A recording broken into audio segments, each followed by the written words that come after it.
la différence entre un chatbot et un agent IA parce que c'est une distinction qui est parfois mal comprise. Et donc, un chatbot, c'est quelque chose qui est assez séquentiel. Donc, on a un user qui envoie un prompt à un LLM. Et ensuite, il t'envoie, il te fournit une réponse texte, et c'est la fin. Et donc, il peut pas aller vérifier une info, par exemple, il peut pas ouvrir ton agenda. En fait, il sait rien de ton business. Enfin, là, je parle de business parce que moi, c'est dans mon optique de mon SaaS, mais et en fait, il fait souvent semblant de savoir, et comme on l'avait vu et dit, un LLM, quand il fait semblant de savoir, bah, il invente et du coup, il hallucine.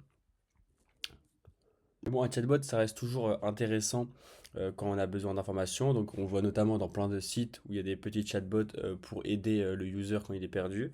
Donc, on peut l'entraîner quand même, ce chatbot, sur des tâches, enfin, sur des connaissances assez précises.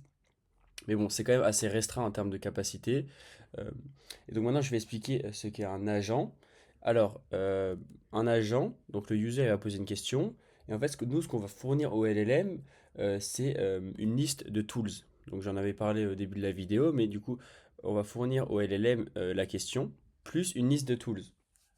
Et donc par exemple, par liste de tools, j'entends, oui, tu peux chercher dans la base de connaissances, tu peux créer un événement, tu peux envoyer un email. Donc ça, c'est les tools dont j'avais parlé, donc le search knowledge. Moi, par exemple, pour mon SaaS, eh ben, j'ai trois tools qui sont intéressants. Donc un search knowledge pour tout ce qui est RAG, aller chercher dans la base de connaissances de l'agent pour qu'il réponde en fonction de documents, avec l'information qu'il y a, enfin avec de l'information présente dans les documents.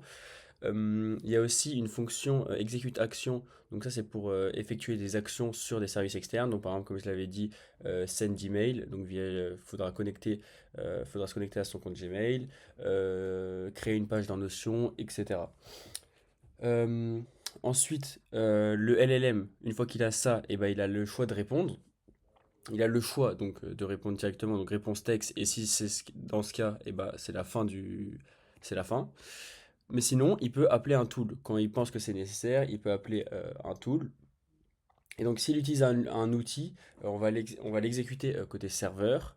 Et on va récupérer le résultat. Et on va le renvoyer au LLM. Et là, en fait, le LLM, il va redécider est-ce que j'ai assez d'infos ou est-ce qu'il a besoin d'un autre outil. Et donc, ça peut être une boucle où il peut appeler plusieurs outils. Une boucle, donc l'agent, il réfléchit, il agit, il observe et il recommence.